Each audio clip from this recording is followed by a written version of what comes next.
Okay, apologies if you've already seen the introduction to this live, but we had a little bit of a technical issue. It was working, right? But we didn't. But think people, it was. I think sometimes you need to refresh the page because if we haven't started the stream and people go onto it, then it's not going to do anything. Yeah. So you almost need to go on at like 2 minutes after, because we usually have a little starting screen for a minute or two. Yeah. So just if you're not seeing that from 7 o'clock, just refresh your screen, and then it should just load up. Because it was there. I've just watched it. Okay. So, but we'll start again.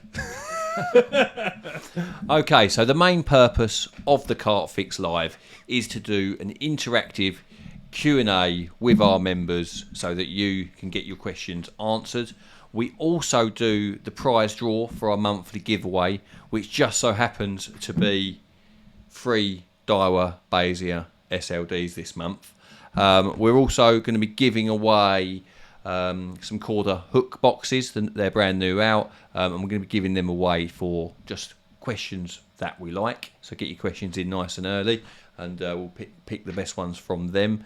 And we're also going to be doing the draw from the Johnson and Ross £500 tackle voucher. So if you didn't already know, we're working together with Johnson and Ross so that all CarpFix members can now get 10% off online or in store on over 20,000 products.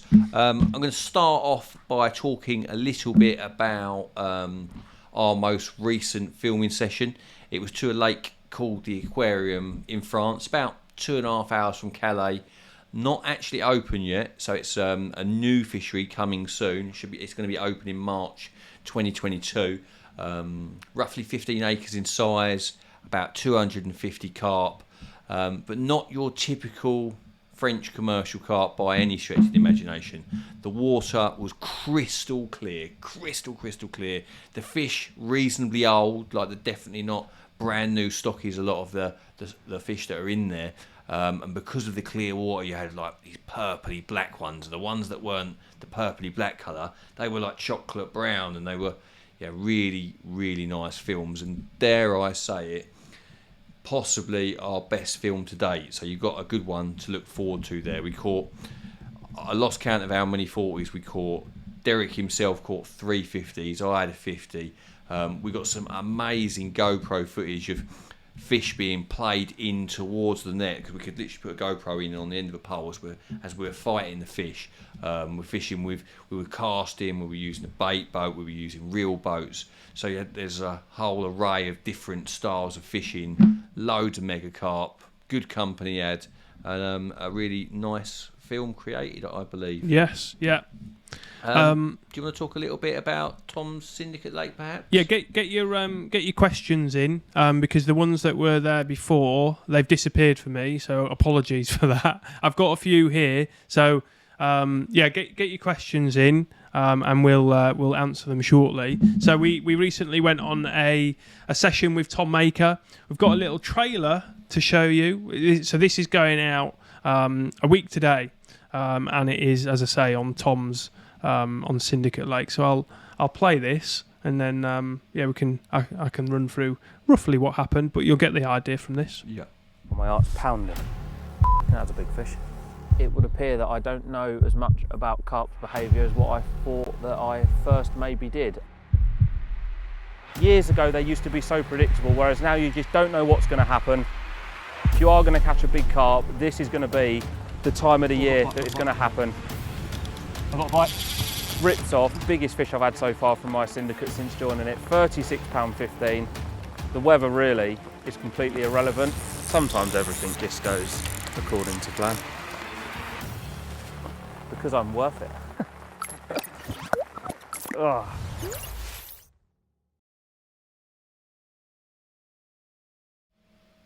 So yeah, that was a little brief insight into the Syndicate. So it was quite a tough session for Tom, but we ended up catching, I think it was 4 fish, maybe a few more. But he did a lot of moving around. So the fish where you saw on that trailer, it jumps out, and that's the fish were like round the other side of the lake. So we ended up going around, and he caught some from there, and he caught some at night as well. But he ended up with like a 36 pounder, one of the fish that he wanted to catch out of the Syndicate. Yeah, nice. So it was like, you know, he was really happy, and he was Yeah. chucking it down with rain, like absolutely peeing it down. It's nice if you have to work for it sometimes, you know. Yeah. I think a lot of people would expect Tom to only fish day ticket lakes and be always in the same swim, just working the spot. Yeah, Whereas yeah. I think it's good that he's showing a bit of syndicate fishing, catching some nice fish, and Yeah, he enjoys it. Yeah. You know, you can see when you're there that he seems much more relaxed. Like he's always like when we've been to Linear, you can see it's just constant. Like he's just trying to work. But Yeah. at the Syndicate, he's doing that still, but it's a little bit more. There's not as much pressure. You've got like Bit more half room. a dozen anglers. Yeah. And then he can move to the other side of the lake, flick a rod out, still go back to his other swim for the night. Yeah. It's a much more relaxed way of That's- fishing for that's why him, you pay and the he fee. enjoys it. Yeah. So That's why you pay the extra money to fish syndicate Yeah. lakes, because the quality of the fishing can be that much better. yeah. Right. Let's try and find a question, shall we? Question. Hopefully everyone can see this. We've got a good number of people on, so Okay. it looks like That's because they want to win the Baziers, don't they? yeah. Not interested in what I got to say. Yeah. They just want to win the Baziers. Yeah. Right. Let's have a little look. Actually, we did have a question. Chloe did actually remind me. We had a question come in on an email. Let's have a little look. You might not be able to answer this. I'm not too sure. I don't know what your tech is like at this, but we'll see. Liam Hooker has asked regarding the photography. So your self-take video that you did recently. Is there anything I would need to adjust my camera for the nighttime self-takes? And also, I'm struggling to get the correct lighting to bring the best out of the picture quality of the carp. The light either reflects off the scales too much, or it's not enough lighting to get a quality picture. I'm not a photographer, not an expert, but as before, I said I wanted a solid background with a good amount of distance to keep me to separate the fish from the background. That's the opposite for night shots. For night shots, you're better off up against the bush tight, so that the flash has a chance to bounce off it, or the light has a chance to bounce off of the background.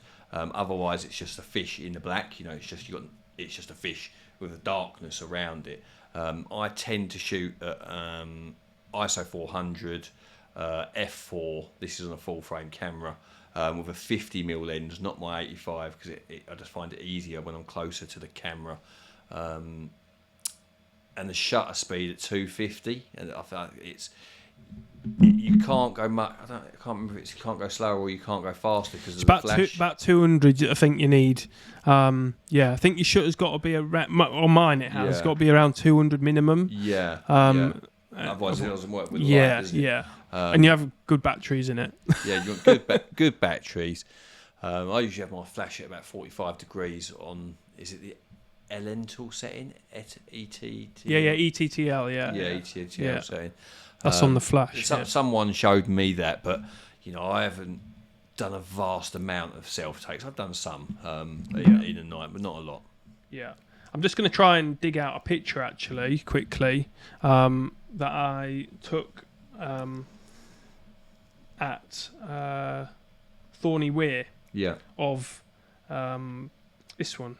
Where's the fish? This one here. I'll try and get it up on here. Maybe this will work. Yeah, here you go. So this picture, that's what. Nice. Yeah, that's what. The background's close enough to get the light. Yeah, so off of, what isn't it? Darrell's talking about is having that background and having those reeds there that almost reflects the light as well, and it gives you a nice background. But on this, you'll see like on the middle of the fish, like almost on its lateral line, you can see there's a bright bit of light there. That's from the flash, but it's not so much because I'm filming. I've got a big panel light I use, which is why it's lit up as it is. A bit more. You've got a much. He's got heavy artillery. His camera bag's a bit bigger than mine. Yeah, you'll see a lot of people do take a little light. You can get them off Amazon for like £20 or £30, just like a little light that you put a little battery on the back, and it gives you a lot more. Yeah, a bit of bump. Yeah, and you don't have to crank your ISO up as much. But that's if you can find somewhere with some reeds or some nice bit of foliage behind. That's what you'll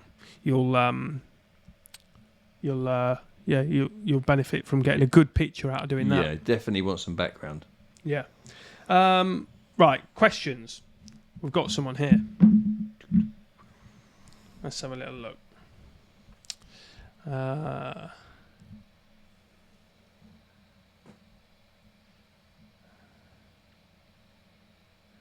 So Maurice Whitehead, when wrapping up, is a wrap from stick to stick or from one to the other and back again?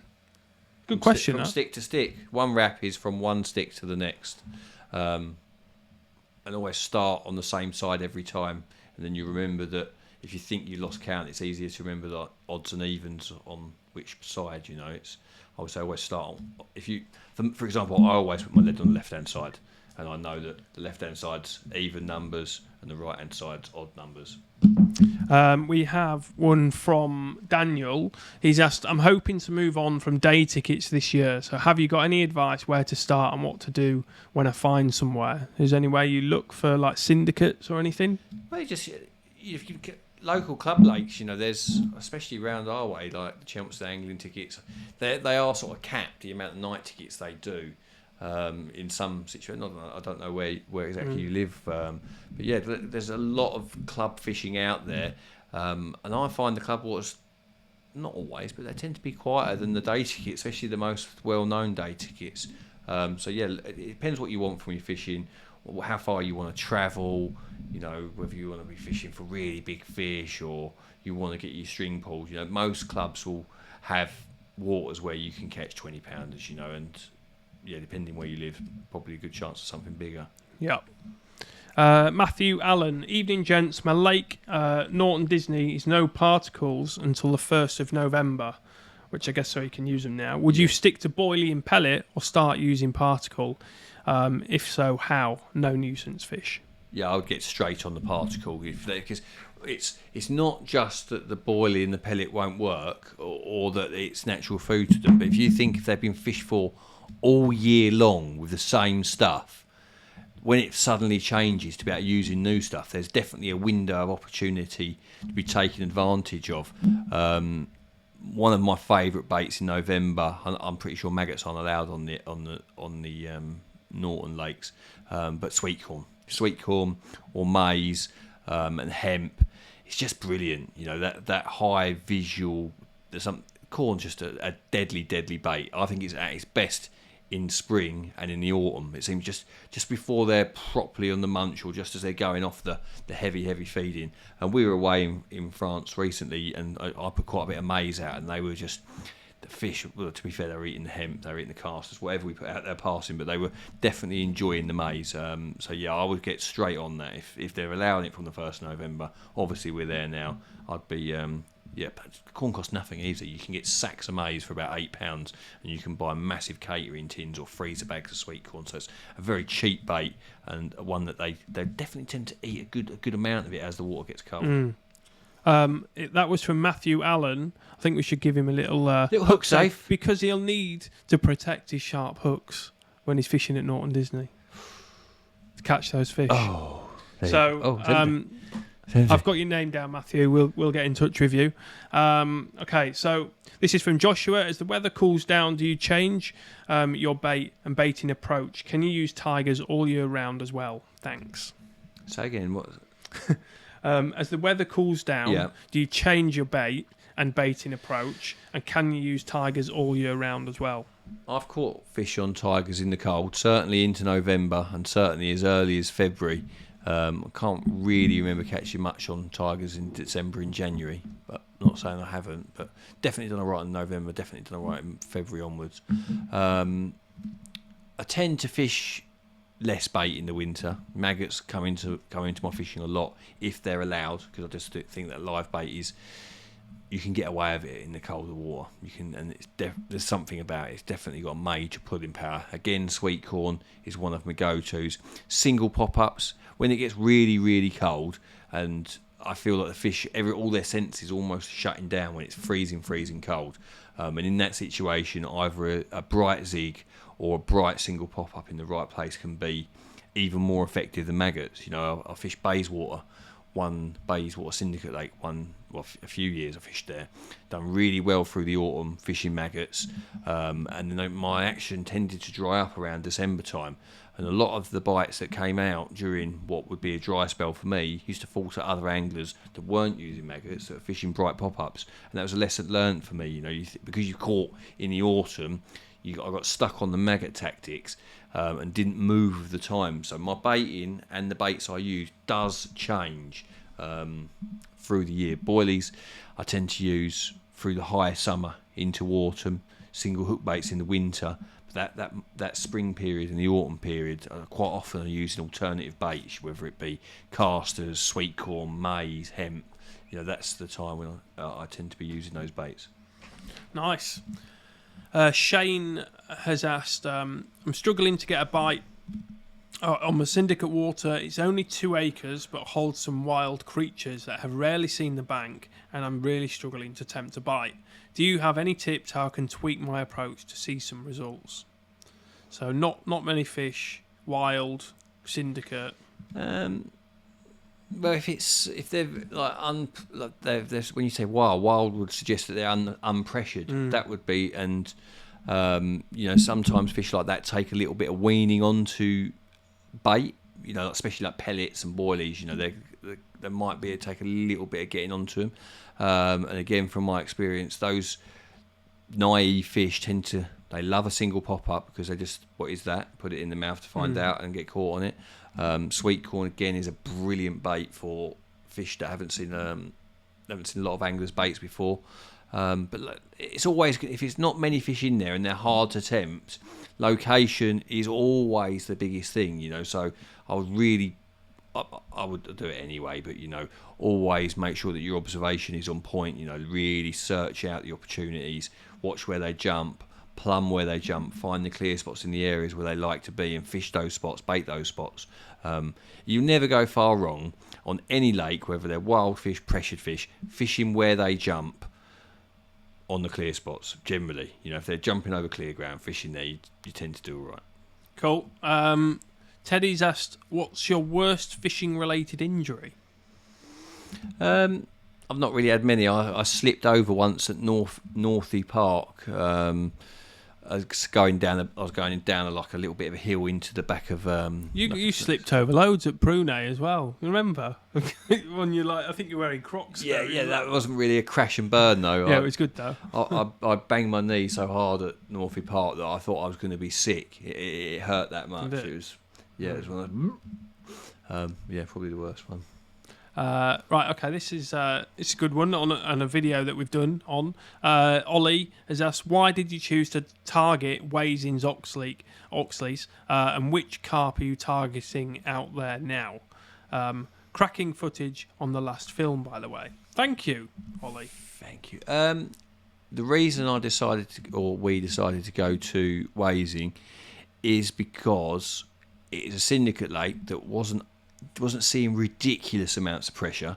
There was 3 fish in there that could have potentially been 50 pounds, and I felt with such a low stock and 3 big ones amongst them, I felt I could catch one of them for the camera. I really felt that, not all 3 of them, I thought that if I went down there in May and gave it a bit of serious attention, and I got a few bites, and there was a really good chance that one of those fish might be amongst them. So they're mega fish as well, those Waising ones. As soon as I had the ticket, I was always going to fish there. But I haven't quite made my mind up what's next for the campaign fishing. Like I was saying to Scott, I've only been fishing this year twice for myself outside of filming trips because of working for Corder and for CarpFix. And I went to Waising and fished on the other Lake Cranwells there. But I've got a few ideas for next year, but I don't want to say too much yet. Okay. John Kittle has asked, we get this question a lot about the swing back and things, but does fishing at long range reduce the swing back of your rig? I've been told this is the case at long range. The question is interesting as most people take off 1 foot for every 4 foot of depth when spodding. Depends how hard you hit the clip.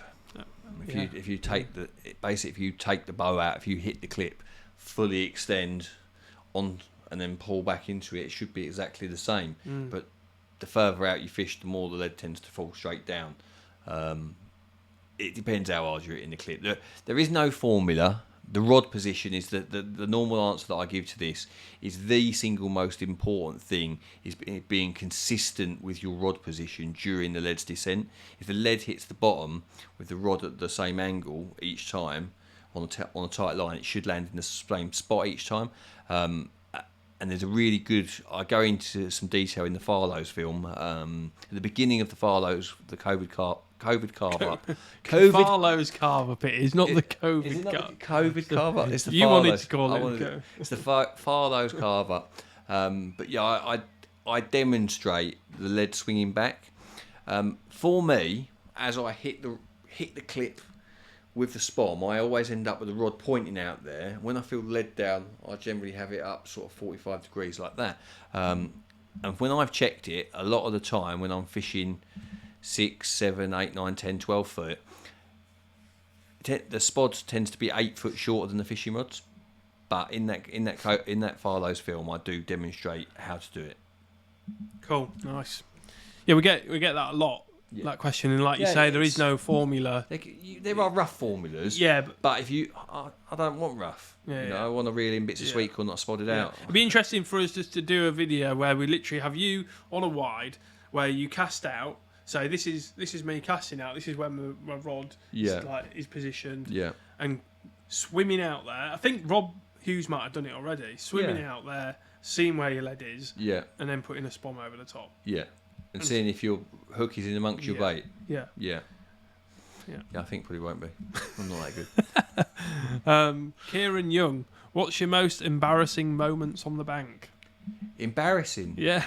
No one likes cracking off, do they? Like, cracking off is the height of embarrassment. Yeah, it's like, you look around. I think... I can't think of much. No, can't think of one? Well, I once crashed a mountain bike into the lake after a few beers on the North Met when I was about 19 and and stacked it on my bike. But other than that, I can't think of much else that's been embarrassing. Let's move on. Mark Shoring, good evening, lads. Love the show and the content. Thank you. Do you think that fishing hook baits off of your main baited area can produce more or bigger fish? And how far off the spot would you fish for them? Yes, I think, like when you've got a big pile of bait, like fishing just onto the edge of the bait can get you quicker bites. If you're right in the middle of it and they're taking ages to sift through it, then bait on the edge can get you a quick take, can catch you a big fish. I think when you say off of the bait, I think it depends on how you're baiting. If you're spomming tight, or if you're throwing sticking boilies, I think it's all different, and it depends how accurate your spotting is in the first place. But yeah, I don't think you want to be that far off your bait. Like, I don't think it needs to be any more than 12 foot. 12 foot off of the bait might as well be a single hook bait. Yeah. Callum has asked, shall we reload our questions? Callum, there's about 5 minutes at the start where we stopped the stream. So if you haven't already put your question down again, please do, and then we'll hopefully get to it. We've got quite a few to go. It's like giving somebody's hook safes away. Well, it's on you. It's on me, is it? Oliver Osborne, what's your most memorable catch? Most memorable catch? There's a few. Chunky out of the car park lake was biggie, first 40. The biggest ever fish I caught, 74 pounder. The ones I caught from Orient. It'd be hard to say one was the best one, But you can have a hook safe for that, lad. Yeah? Yeah. I was easy question. Okay. Easy. I was trying to read Thomas. another a question out before you you've got to go back and find now it. I've got to go Relocate back and find him. it. Yeah. Joey Thomas, I've been using the combi multi-rig with bottom baits and seeing another one of your videos you say it doesn't sit right with a bottom bait and to use a wafter, and it's made me paranoid about using a bottom bait. Well, there was a CarpFix live we done very early on. Might have even been the first CarpFix live we did. We had a fish tank on the counter, and we showed what happened when you put a bottom bait on that rig. Sometimes it would sit and fish well, and other times the hook would actually lie on top of the boilie, so the boilie would be on the bottom and the hook would be above the boilie. So I think that rig is best fished with a wafter, but you know, if you're catching some fish with it on fishing on the bottom, then carry on doing so. I just don't think it won't be perfect every time. There'll be occasions when it's not sitting right. Cool. David Lloyd has asked, how long would you leave a hand-sharpened hook out in the lake for before worrying about it rusting and becoming less sharp? Well, there's so many variables to that question, but first of all, pop-ups fished on gravel in some lakes don't even come back with any corrosion, you know, especially if you've got some of that like Core Chemico or some Vaseline on there. But in other situations, fishing with wafters with the hooks on the bottom in the sill, in very sort of, I'm not sure if it's alkaline or acidic, but they're coming back rusty very, very quickly, and they're noticeably less sharp when you reel them in the next day. And in that situation, when I'm finding that they are really corroding quickly, then I'll just fish them out the packet. I'll go through a packet, I'll carefully select a hook that's got a Teflon coating on it, and I won't sharpen it if it's really corrosive in the water. But generally for me, the clearer spots tend to produce, and I tend to fish on the clearer spots most of the time, and I do tend to fish with sharpened hooks. And in that case, I have left them out there for 48 hours in some situations, but they are definitely losing their edge while they're out there. They're losing their edge. Cool. We've got a lot of questions, so I do apologise to the ones that get missed. If we miss any, hook sharpener. That might give him a one as well. The old. What, that guy? Yeah. Which one was that about? About the sharpened hooks. Yeah, about how David Lloyd. Yeah, that's a good question. You've got one. So we've done 3. You got another 7 to give away. Another 7. Hold one of them up for people that haven't seen them. Show them like the little magnifying glass, because they look. Hold it to your left hand side a little bit. So you can fit. How many hooks can you fit in this? 1 million. 67 hooks. How do you know that? I'm reading the back. Oh, right. 67 hooks, suitable for hook sizes 2 to 8, designed to fit neatly inside the Corda tackle box. A magnification lens. Show them that. Okay, there you go. Can be used on the lid to check the hook point. That's it. Yeah, no, nice. Very, very nice bit of kit, I've seen you use them a lot. Yeah, I used to have a little fly box. Do you remember, like a little? And then someone sent it to me because I used to keep my hooks in Kamakura boxes, Yeah. and someone sent me. I think it was that Mark Vusen, from Pinpoint Hooks. He sent me this little fly tying thing that I used, and Dan kept looking at it in my tackle box. kept looking at it, opening it, and the next thing you know, it's turned up. Yeah, it's good though. Yeah. Yeah, so we've got 7 more of them. Right, let's have a. I just need to go back through here. Tell you what, should we do the draw for the £500 voucher?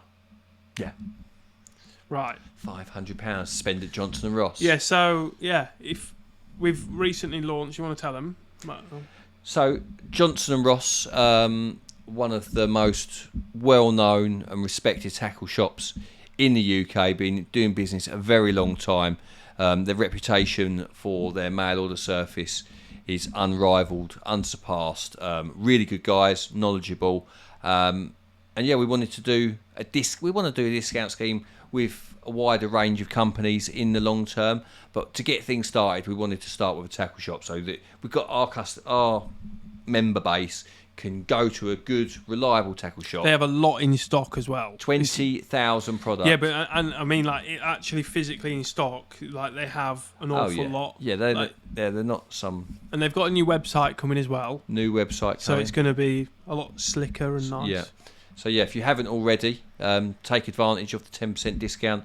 You will be very happy with the service you get from them. And to celebrate, like we said, we're giving away a £500 Johnson & Ross voucher to spend in store for those of you that have already used the discount code and spent over £25. So so everyone that has made a purchase since we started up until literally just before this went live, That's when I got the database. We've got everyone's name.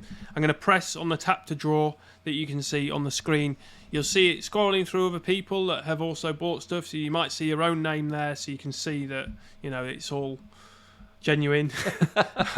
Darrell Peck. Yeah, and then basically there's one winner, £500. Should we do it? Press it. Yeah.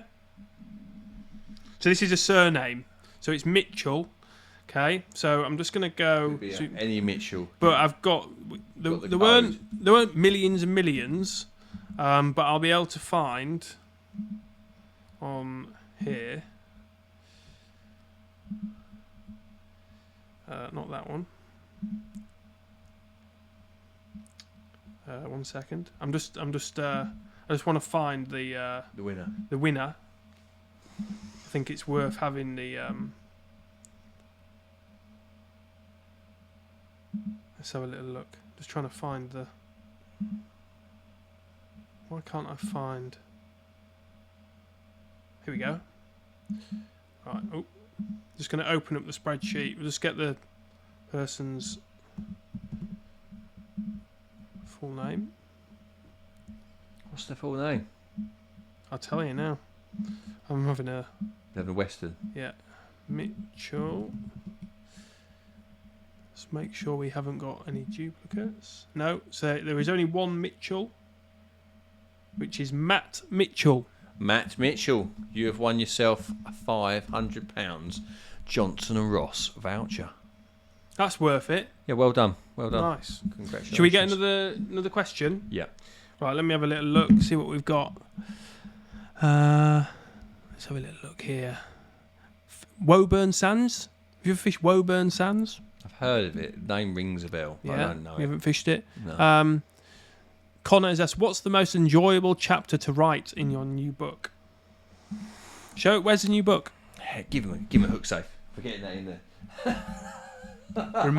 Reminded you. What was the most enjoyable chapter to write? Hold the book up to that's it. There you go. Yeah. Go on then. I quite enjoyed writing the Fen chapter. You know, it was the first one. You know, when you decide you're going to write a book, it's like, I'm going to write a book, and so you get off. Yeah, I think probably the Fen chapter. I enjoyed it. Obviously, I couldn't do the Jim Shelley impression. Can I? It's impossible. You can't write an impression. No. Unless people use their imagination. Yeah. But yeah, probably the Fen Drayton story. Cool. Darren Granger has asked, how much do you think carp can smell? All the flavourings and liquids that we all use, can they smell those? Probably. It's hard. It's really hard to know, but Think they go more on sight, or they definitely can see a lot more than you think. Maybe not in the detail that we see, because otherwise they'd never pick up the rigs. But I've definitely watched carp see things and change direction to go towards them, and they definitely see well. Another thing that once used to really surprise me is having a fish tank and putting maggots in. And when maggots got down the back of the stones, I could see them down the side of the glass, so they're right out of sight, deep down. But the carp knew that they were there, even when it was the last ones. That it was either the scent or the moving, but the carp were aware, even when they're out of sight, that it was there. I think it's a sweat on them. Yeah. I think they could taste it in the water. Okay, so we've got one here. 1 second. Let's go back on here. Got lots of screens going on tonight. Darren has asked, hi guys, so he's recently subscribed to your channel, not being able to fish recently due to having a battle with testicular cancer that I won. Congratulations, good news. Your films have been giving me the bug to get out again. That's good, isn't it? Very good. Yeah, well that's what CarpFix is about, you know.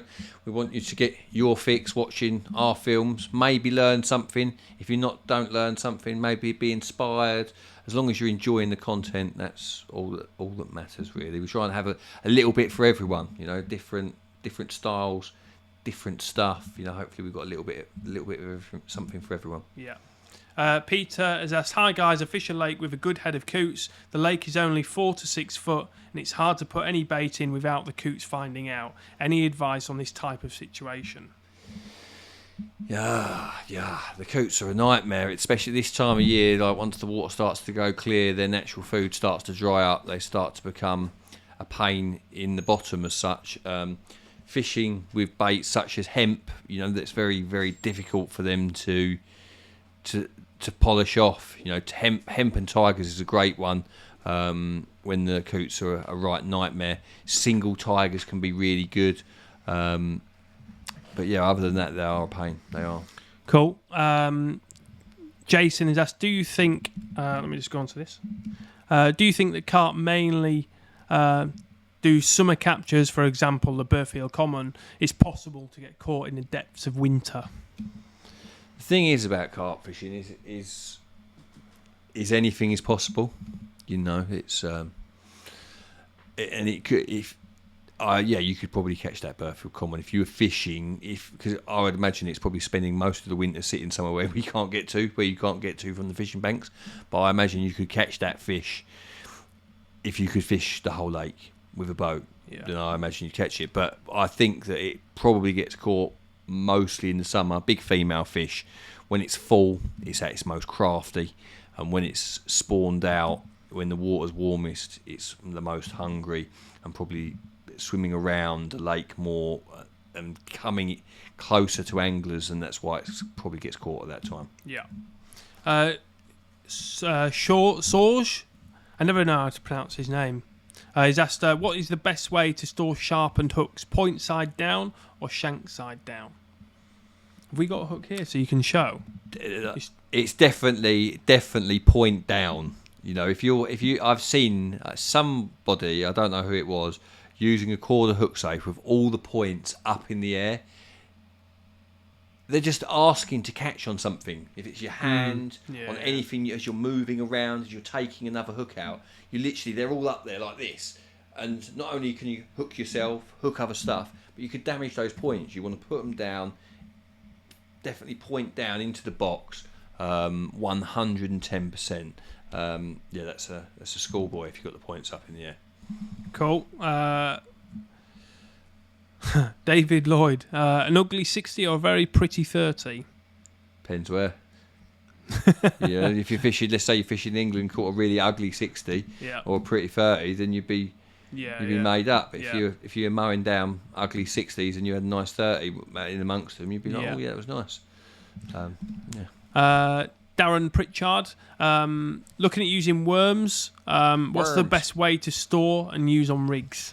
Well, I'm no worm expert. I've bought them twice. I bought 5 kilos each time at £15 a kilo. How much?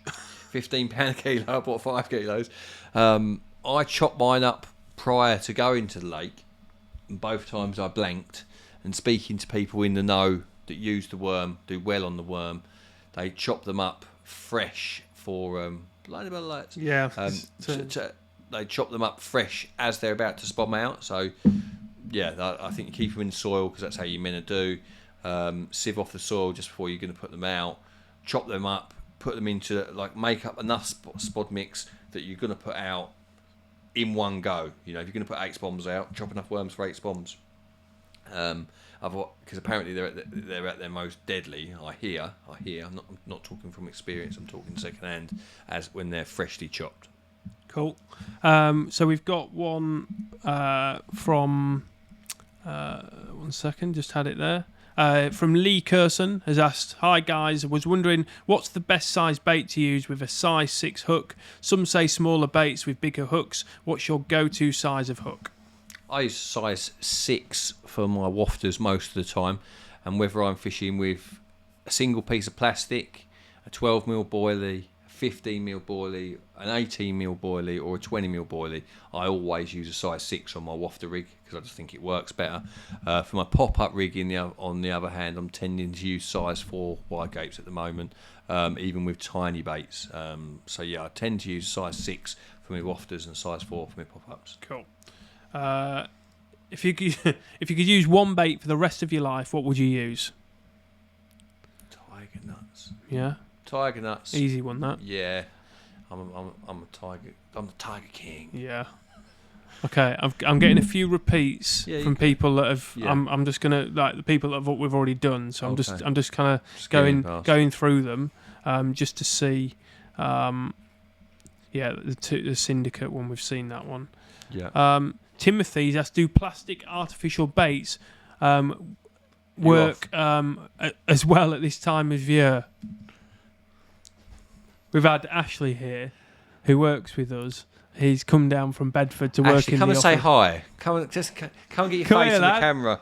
Ashley's our new cameraman, videographer, Go over there. picture taker, editor. Here he the is. Man of all tricks. Hello. This is Ash. Go in a bit more. Come in. Can't see. Is it?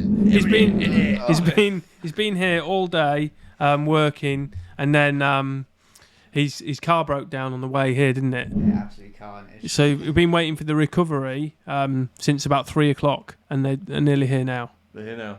They are here now. So you're off ski. Yeah. It's been a long old You'll be day. home at midnight. All right then, mate. But that's Ash. That's Ash. Alright, I'm sure you'll see him around. I'll see you guys Try not to trip over the wires on the way out. Yeah. there. later. And the live. Alright, nice one. Cheers. See you later, just mate. leave it open a little bit for us. Just. It'll open itself. Are you going to meet him out there? Yeah. Just drive up. Yeah. Cool. See you later. All right, lad. See ya. See you, mate. Right. Where were we? Just ask a question. This is it. Timothy, do plastic artificial baits work as well at this time of year? I think there's more to plastic than meets the eye. You know, when it first came out, I was properly against it. I thought, why on earth would you use something artificial when you can use something real? And I thought they only put it into their mouth by mistake. But then the more fish you catch on it, the more confidence you gain in it. And I know people that are caught on single bits of plastic, which is... I remember Lee Jackson wrote a bit about it. He thinks that they're actually attracted to the smell of the rubber, which, having used plastic stuff and caught on it, I can't discount. You know, it's so far removed from what I thought initially, but it definitely works. It definitely catches. Yeah. Nathan Wilby has asked, in your opinion, do you think carp actually want to eat boilies, and do carp only take pop-ups because it intrigues them? I think a bit of both. I think in certain situations, when you've got a meat in the bait, you know, they go onto it thinking it's another boilie, you know. But a lot of the time, I'm sure it as well. It's like, what is that? Why is that off the bottom? What is that? And they just put it into their mouth. You know, it's cool. That's what I think. Tim's asked, when would you use chod rigs over spinner rigs in weedy lakes? Well, I'm off spinners. I'm done. I'm fully done. Really? Yeah. Why? I just don't. They're convenient, right? That is, in my opinion, they're convenient, but I don't think they're better. I don't think the hook to land ratio is as good as on a stiff hinge rig. You know, I got lured into fishing spinner rigs, but because of losing the odd fish, I've gone back to more tried and tested sort of rigs, but I've landed more fish in recent times fishing with. Scott, they were just ditching me. I've landed more fish fishing with stiff hinge rigs. And because of the hook pulls that I've had, I've come away from it. I don't know where the questions are now. Scott has left me abandoned. This live is going west. Hang on. I have to wait for Scott to come back because we ain't got any more questions.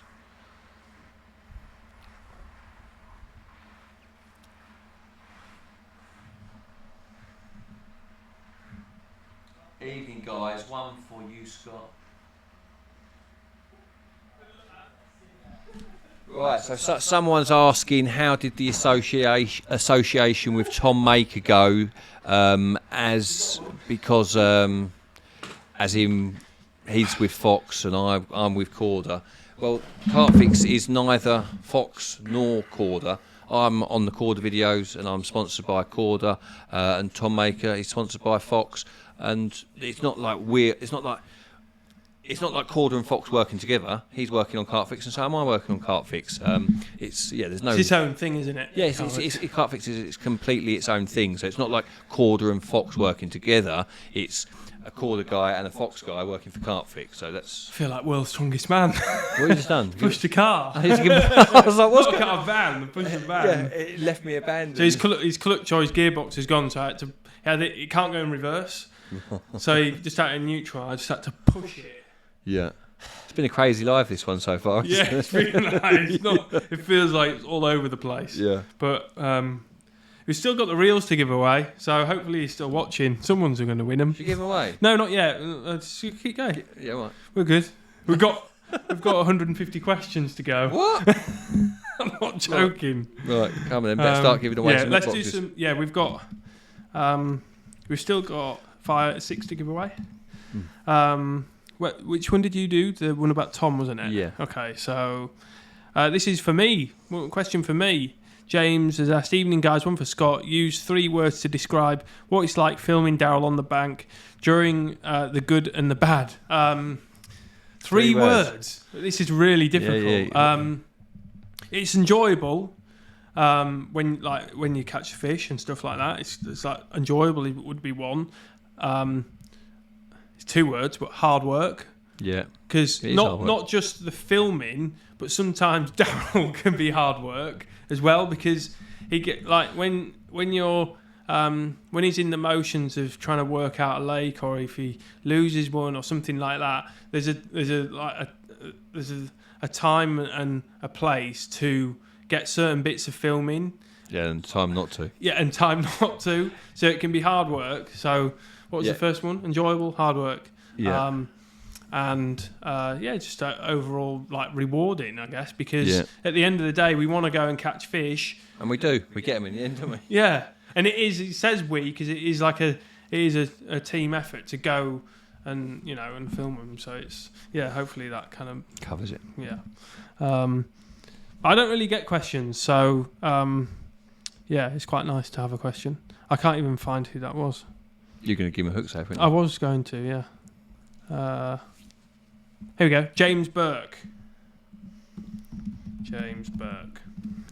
Let's have a little look. You done that one?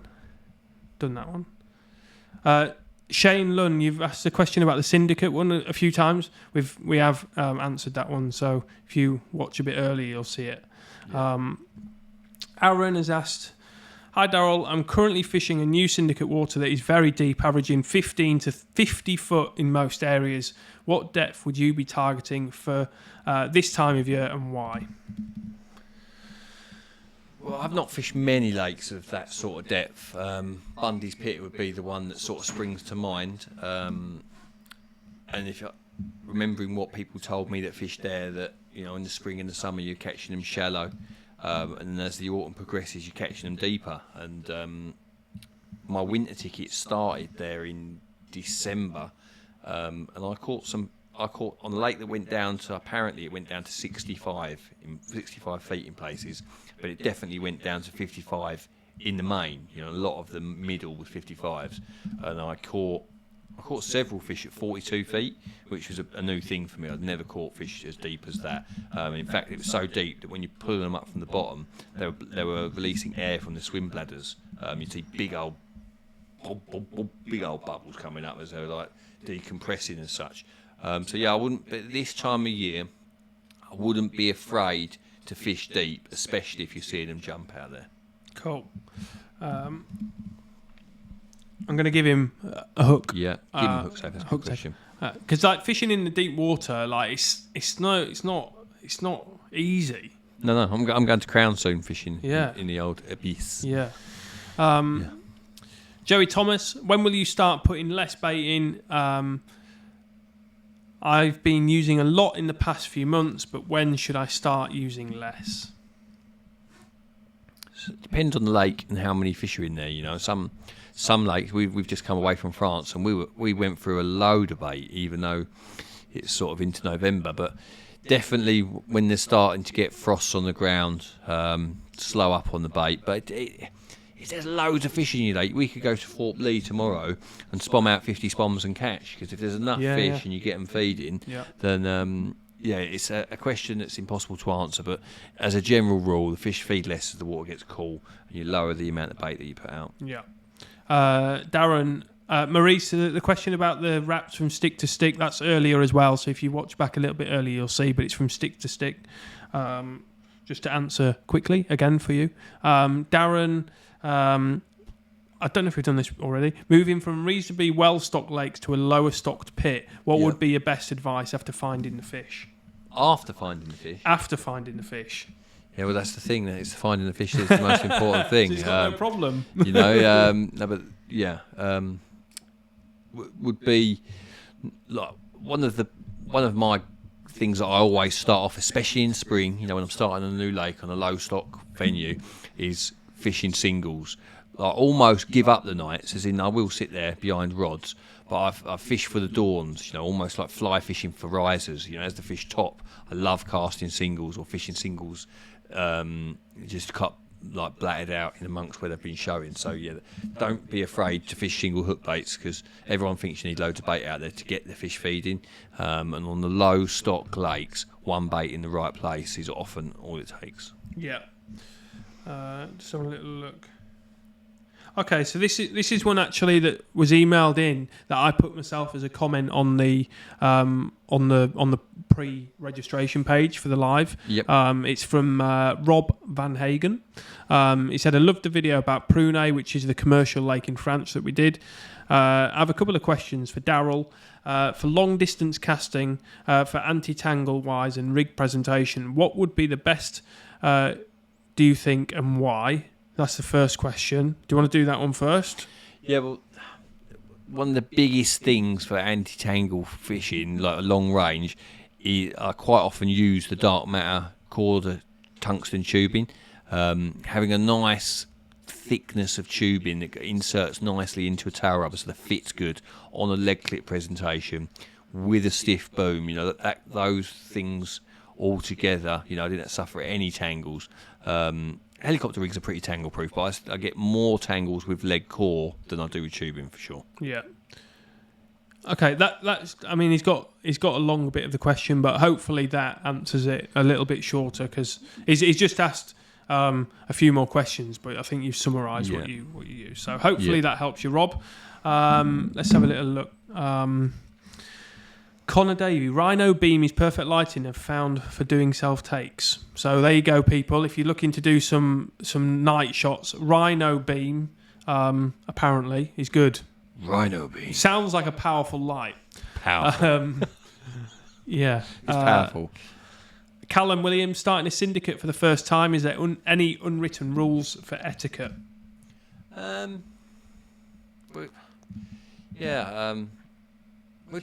I would say one of the biggest things is just don't do anything to it, or don't fish too close to people, cast out at inappropriate times.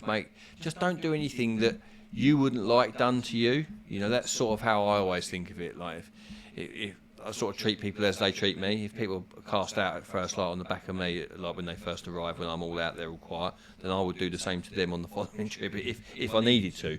But if someone didn't, like, just show people a little bit of courtesy, and you can only hope that they will show you the same in return. Yeah. Right, we'll do a few more. I'm just going to kind of scroll through and just select one that I see, because we've got so many. Yeah, we can't do them all. No, I'm just going to kind of go through and do. How many ones. safes we got left to give away still? We've got 2, 4. So we've got 4 to do. 4 quarter hook safes. Yeah, and then we'll do the draw. Then we'll do the reels. Yeah. Favorite goo combination for cold water? Jason, that is. Yeah, I'm not really a combo sort of guy. What do you use? In the cold water, I think the no name I've used most recently, but I haven't really used it in the cold weather. For cold weather, the one that's done the best for me is the ice tonic. Yeah. Yeah, really strong, one, sort of makes you cough. Yeah. Okay. Let's have a little look. Jordan has asked, on the Conningbrook episode, if I remember rightly, you mentioned about if you fished zigs back then, you would have caught more. Oh, yes. Any reasons why? Also, would you fish zigs in winter? Conningbrook, the majority of the captures at Conningbrook used to take place in April, May and June, and September and October. And there would be a big bit in the middle where it was really hard, like July and August used to be rock hard on Conningbrook, and the fish used to jump like billy-o. and you used to get this grassy weed grow up, and the fish, it was like they'd be growing in the old lake, it'd be growing to the surface in 14 feet. We'll give him a hook case. And I had sessions where I would see so many carp jump all over me and never catching, fishing on the bottom in 14 feet. It was only as the weed collapsed and the natural food died back, I used to get them again on boilies. But I'm a more experienced angler than I was then, and I know for sure that if I had my time again there, not saying I would have caught two-tone on the zig rig, but I could. There was sessions on there when I was in there in August where I could have kicked its butt on zig rigs in hindsight. I had them going wild on me, like. Yeah. Nathan has asked, will we see any other anglers come to CarpFix in the future? Are there any? Are there likely to be any cord anglers? We haven't. Yeah. So maybe give people a rundown of what's going on and what's coming up, because we've got things lined up with someone new. Two new. Shall I mention both the new? The two. Yeah, go for it. Two yeah. the new. Yeah. One. All right, we're just on a live stream, and father-in-law's coming in for a little chat. Okay, we're going to talk about. Yeah, you carry on. Lee Morris is coming on board. He's going to be. He's already on board. Oh, he is on board. Sorry, he is on board. He's doing his own vlog. His first one has been out, which is on the Kingsmead Island Lake. Some cool fishing there, and a very great addition to CarpFix. Very, very, very pleased to have Leon on board. We lost young Jacob. Young Jacob's got a new job at Nash Tackle, so we wish him all the best with his new venture. Hope he gets on really, really well there. And if it doesn't work out for you there, Jacob, we'd love to have you back whenever you're ready to come. And on top of having Lee Morris, we've also got Rob Burgess, who is currently out at Crete Lakes winning the match. He's there doing a match and he's currently winning. So he's the Corda coach. You quite often see him on the Corda page, on the Corda films, doing coaching at Norton Disney. And he is a very, very talented angler, an absolute technician. And yeah, he's a big asset as well. Yeah, I didn't really listen to what you said because I was just I guess. Yeah. Welcome Lee Morris and welcome Rob Burgess. Yeah, if there's we've got Tom Maker, we've got me. Scott makes a little cameo now and again, and yes, we'll. But with Rob, if there's anywhere that you would like to see him fish, then just let us know. If you want to see him do a certain thing or focus on a certain type of fishing, then let us know. Same with Tom, really. Yeah. We're open to suggestions. So, it's. We've got a couple of films coming out with Derek Harrison as well. Yeah, that's true. Yeah. Derek's a good pal of mine, old school angler. Got massive experience in Europe, and the next two session films of my session films have both got Derek in. Both times he outfishes me, so look out for that. Right, let's have a look. I'll do a few more. Let's have a little look. Okay, Lee Curson, what would your approach be fishing for shy, spooky carp? Maggots are allowed, but I don't know if I should use solid bags or a spod a baited area. It's a silty bottom. Solid bags in silt aren't always, if it's soft silt, aren't a very good presentation. And from my experience, maggots aren't great in silt either because they bury in. So you could suffocate them so they lie on top, or you could use casters. But yeah, not solid bags. You'd probably be better off with a PVA stick to rest down on top of the silt. Let's go a little bit closer. Solid bags tend to punch into the silt and can be buried.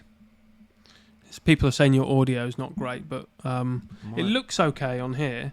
Maybe just make sure you just.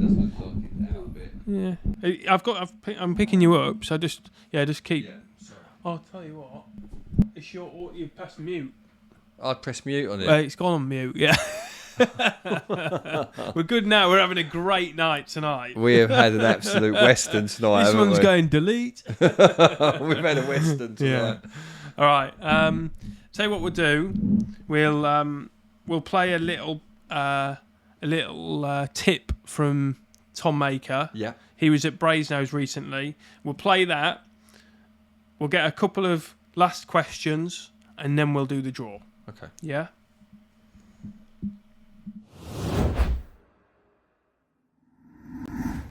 Good evening, everybody. I hope you are all keeping well, and if you've been out on the bank, I hope that you have been catching plenty. Now, this month, I want to talk to you a little bit about a session that I had just last week. For the first time in a very, very long time, I didn't have any filming commitments booked in, no tutorials, no mag work. I purely had a week where I could go and do my own fishing. And where I chose to go is Brasenose 1. Now, why I chose to go to Brasenose is because every time I go fishing, or as the years go on, I always set myself my own personal little challenges. And my new challenge that I've set myself is to catch myself a day ticket 50. And where better to go than obviously somewhere with a day ticket 50 in, and that is Brasenose 1. I know I fished it a lot in the past, but not only is there now a 50 pounder in that lake, there is also a lot of other big backup fish. I wouldn't even like to hazard a guess at how many big carp are in Brasenose. All I know is that there is a lot of them in there. So yeah, I arrived up at the complex on the Sunday afternoon. Usually I would go on the Sunday morning, but for commitments I couldn't go. So I ended up rocking up late on the Sunday afternoon, chatting to a few guys, and it was quite apparent where the fish were. They were held up in a few swims, and as luck would have it, one of the guys in the swims was leaving on the Monday. Now I know that means a lot of waiting around, but like I said in my last video, if you're going to catch a big fish, now is going to be the time of year that you're going to catch it. So I wanted to give myself the best possible chance of catching a big fish. So I waited until about 2 o'clock on the Monday it was when the guy eventually left, and thankfully it was quite a clear day, which meant that it didn't get dark as quick as what it did the previous day. So I set my kit up, went and had a chat to the guy next door. It was quite apparent that he was catching. He wasn't fishing too far out, and in order for me not to hinder his fishing, the last thing that I want to be doing is fishing miles past him when he's clearly catching at a shorter range. I didn't want to draw the fish away from him. He'd been there a lot longer than what I had. So yeah, so I just fished the same distance as him, 23 rod lengths. It was a nice, comfortable chuck off the back of the wind, and that was going to be where I chose to fish. Now, I don't really look for any particular spots, certainly when fishing Brasenose, because there isn't actually anything out there. It's all about a distance, and it's all about making your bait the feature. So I started off 15 to 20 big spawns as accurately as I possibly could of mulched up boilies, hemp, corn and chopped worm. Now I make absolutely zero secret that natural baits feature very, very heavily in my fishing, and like I said before, if you're going to get the most out of natural baits, this is going to be the time of year where you're going to do it. So I added the worm in, and the reason that I add the worm in is because it draws the fish in a lot quicker, and it encourages them to eat. So not only is it good for catching fish, but it's also encouraging them to eat, and it's encouraging them to stay in the swim a lot longer. And like I always say, if the fish are in your swim for any length of time, they become a lot easier to catch. So I started off, like I say, 15 to 20 big spawns of that, and then rigs wise over the top, I was just using tiny little fluoro cut down wafters, as well as pieces of foam with maggots on top. And I didn't really find that over the course of the session there was any real difference in what rig was actually working. So yeah, so they were the hook bait choices, and again on very long illusion D rigs. And before I move on, I'm just going to talk a little bit about why I use longer rigs. Now, a lot of what's written, a lot of what's shown is all about having the straightest rig possible that you've steamed, that sits nice and flat on the lake bed. Now, no lake bed for a start is ever flat, so how do you know the rig is ever sitting perfectly flat? And I always think with a longer rig, I almost want a bit of a natural curve in the rig, if you like. So when it's on the bottom, you imagine your lead's down and you've got like a natural curve on the actual hook link material until it comes to the hook bait. And the reason why I like that is because I think if the fish picks the bait up, it sucks the bait in its mouth. Before it feels any resistance from the lead, the hook bait's obviously a lot further back than what it possibly would be with a shorter rig. And then obviously the further something is back in the fish's mouth, the further it's got to come out, which means you've got more chance of hooking the fish. That's just my theory. Long rigs work for me.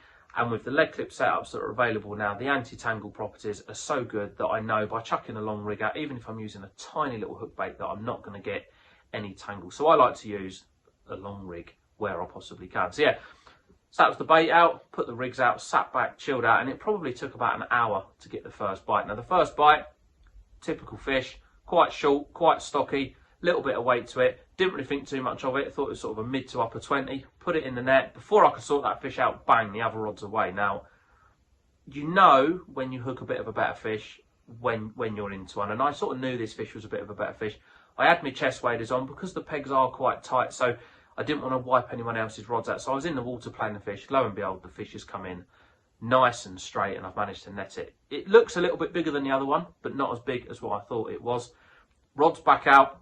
Quickly weighed the smaller one, which turned out to be 31 pound, before pulling the bigger one up onto the bank to weigh it.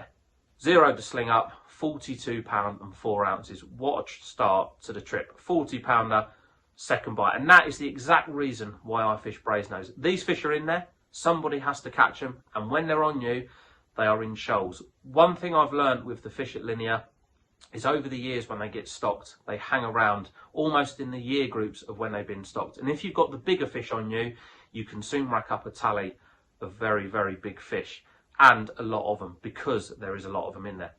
So I kept the bait going in throughout the night. 3 spoms seemed to be the perfect amount of bait to put in after each fish. And yeah, carried on catching through the night. In the morning, another 40 pounders. So I've had 2 40s. The first time I've ever done that from the Linear complex. 2 40 pounders. And the following day, the fish started showing somewhere else. Now, it's very, very hard to move on a lake that's so busy. So I knew I wasn't going to move. I had another night at my disposal. And I thought, you know what, if they were here last night, there's probably a good chance they might move back over tonight. And they did. Done the second night in the swim, put a bit more bait out just before it got dark. 10 o'clock, almost a similar time to when the bites had started the previous night. The action started again. And yeah, it was just one of them sessions where the more effort I put in, the longer I stayed up at night, the more fish I caught. And, you know, to end the trip with another 40 pounder was just amazing. And that is why I say to people, if you go to lakes with a lot of big fish in, you know, someone every now and again has to get lucky and has to land on that pod of big fish. And they were just sat in front of me. The guy next to me also had a 40 pounder, as well as the other backup 30 pounders. And this is what I say is the reason why I go to Linear is because there's so many big carp that are so accessible on a day ticket. Yes, I know it's busy up there, and I did have to wait probably 24 hours for a peg, but like I've said in my other little videos, this time of year, if you are going to catch a big fish, this is going to be the time of year. And yeah, the session itself turned out to be absolutely phenomenal. I ended the session with 23 fish, a couple of losses. That was just down to me just being a little bit of a noddy, I'll be totally honest. 23 fish landed, 6 of them over 30 pound, and 3 of those over 40 pounds. Well, 40 pound 14, 42 2, and a 42 4. And that is the reason why I love Linear fisheries, because there's so many big carp that are available on a day ticket. But if you are looking to go up there, you know, don't be afraid to speak to the guys that are fishing. And more importantly, if the lakes are doing a lot of fish, you know, try and get in the swims where they're coming from, because they don't move very fast, certainly this time of year. As that water temperature goes below 10 degrees, the fish move even less than what they do in the warm months. And it can be very, very easy, if you fish it right, to get a big hit of fish. So yeah, so that's a little bit about what's been going on. I'm actually going to be going back up to Linear next week. The weather isn't looking great, but like I say, this time of year, the fish are acting very, very bizarre. When the weather looks perfect for fishing, they've been fishing terrible. When it's not looked great for fishing, they fish really well. So fingers crossed next week is going to be a successful trip. So yeah, hopefully if you guys have been out on the bank, you've been catching. And if not, if you're getting out on the bank, I wish you the very, very best of luck. And yeah, I'll see you guys very soon. Take care. Thank you very much for listening. So that was a little clip from Mr. Maker. He caught, I think it was 3 40 pounders. Not bad. From B1. A guy next to him also caught a 40 as well. He caught some of the 30s as well. So he had a good session. And we're with Tom filming next week at Linear. Don't know which lake yet. Yeah. We're just gonna. I reckon that'll be busy on B1 after that little session. Yeah. So we're just gonna see how it goes. Yeah. We're gonna go next week, and hopefully we have a session like that. That would be pretty good, wouldn't it? Yeah. Right, let's have a little look here. We'll do a few more, and then we'll do the draw. So Nicky Burns says, when Darrell chucks a single at a fish, does he have a maximum depth he would consider not throwing the singles at a fish? Yeah, that's not a bad question actually. That's a hook box. Yeah. I can't think of many times chucking singles at fish in really deep water, really deep, and having takes. When I say really deep, I mean 20 plus. Although I chucked a single at Bundy's on my first session, had a take in 40 odd foot. So I think it's more to do with the clarity. If you think the singles are at their best when the fish can see them. A carp will dig them out in murkier water if you've got smelly bait on, but bright singles are at their best in clear water, and the shallower water, the more likely they are to see it. Cool. Nathan Price, currently on the bank at Yateley. Tips when the carp aren't showing and the weed is still up. Say again, sorry. So he's currently on the bank at Yateley. Yeah. What tips do you have for when the carp aren't showing and the weed is still up? Well, fishing around the weed is never too bad a thing as such, but you are looking for the actual signs. So I got distracted. Yeah. So it's so he's on the bank at Yateley. Yeah. When the carp aren't showing, and there's still weed. Yeah. Have you got any tips for like what you'd look for? Yeah, well, like big areas of weed tend to hold fish. So fishing the clear spots are. Especially if it's a busy lake, I'm guessing most of those lakes are really busy. If it's busy, then the fish tend to, especially this time of year, can quite often be pushed out into the middle around the weediest parts. Just obvious areas, whether it be the central zone because the fish are being pushed out there, or there's a big thick weed bed dying back that you think's holding some fish. Look for obvious features or likely areas when you're not seeing anything. Cool. Let me just find this one. 1 second. So Reese Williams has asked, knowing what you know now, with all your experience, if you could go to any lake, past or present, and catch any fish, what would it be and why? We've had this before, and it would be Raisbury. Yeah, it would definitely them. be Raisbury because to have fished Raisbury back in the day, like a lake that is that clear, for a British record at that time, Mary. Fishing from a boat in the UK is pretty. Not many lakes allow it, but fishing in clear water like that for those fish at that time would have been immense. And even after Mary went, and it was like cluster, Mary's mate, Malians, obviously I'd love to have caught the Black Mirror, but to have experienced Raisbury in its prime, fishing from a boat as a young lad. Ooh. Any boat fishing's good, but he can have a hook save. Oh mate, I don't know that one now. So you just took your hook save off you. I'll find it. I'll find it. You just have to give me a minute. Reese Williams, wasn't it? Reese Williams. Well, Reese Williams. We're going to give away some Baziers now. Yeah, well, we've got one more. One more to give away. Should we give one Bazier to each to 3 people? 2, 4, 6, 8. Yeah, we've got one more. One more. Let's have a little look.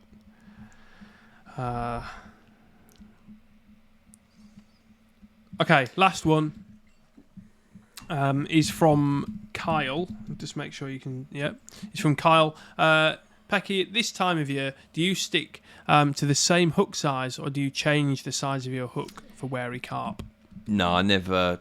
The water temperature or the season has no influence on the size of hook or the thickness of the tackle that I use. Now, one of the common articles you see in the magazines is fining down for winter or scaling down for winter, but yeah, not for me. When you're fishing for big carp, you just want a big, strong tackle on that you can land what you hook from. Cool. Kyle, you've got the last one.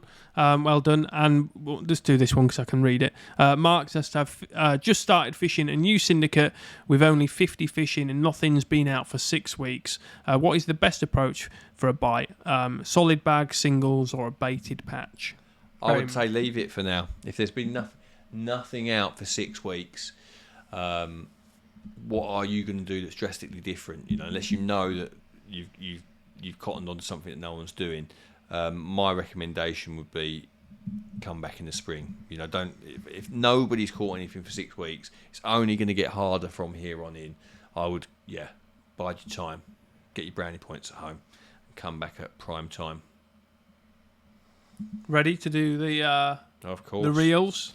Yep. Well, we do apologise for all the little hiccups, but it's been Yeah, this is one of the guys actually in the chat reminded me. This is the number 12. It's the 12th live we've done because we did do one with Tom as well. So although we're not until we started on the 31st of December, this is our 12th CarpFix live, which is pretty cool. Yeah. Right, let's have a little look. You just have to bear with me a minute. Is it possible that I could win these? Yes, because your name is there. I am in the list. Yeah. Right, just bear with me because I just need to. Right, here we go. Right. Right, everyone's name is here. Like before, you'll see. If you might see your own name. Hopefully, it comes up last. But yeah, we'll do the draw. Press that little tap to draw button. Don't mess it up. Yeah, every time you end up doing it, this one. Yeah. Matthew Baldock. I know that name. Yeah? I know Matthew Baldock. Well, he's won. I'm sure I do. Yeah. I'm just going to write Matthew's name down. Matthew. There you go. Rings a bell. He's won 3 Bezier SLDs. What a prize. What a prize. Well done, Matthew. Well done. And it won't be the last giveaway like this we do. No. We are going to carry on doing them. Yeah. This month is slightly smaller, isn't it? It's camera bags this month. Yeah, so we've got it's on the back of the Techers video that we did. Yeah. We've got 10 of these large Corda compact carry bags. They've got like a reinforced base. They're like really nice inside. They've got like protective dividers, stuff like that. Little bit zip top in it where you can keep all your spares up the top. So we've got 10 of those to give away. They're like pretty much waterproof. Not waterproof. It's not throw them in the lake, but it's not going to draw water through the from base, the bottom. That's the worst thing with like a fabric bag. I find it with some of mine. If you put it on the floor, it just draws up. Not good. Damp. No. Yeah. So that's it. That's it. Well, like I say, sorry for the mishaps. It's been a show of ups and downs. We've had Ashley come and make an appearance when his recovery van came. We were live and we wasn't live. We didn't know what was going on. But yeah, we've got there in the end. Hope you've enjoyed the show. Yeah, and we'll see you in December. See you in December.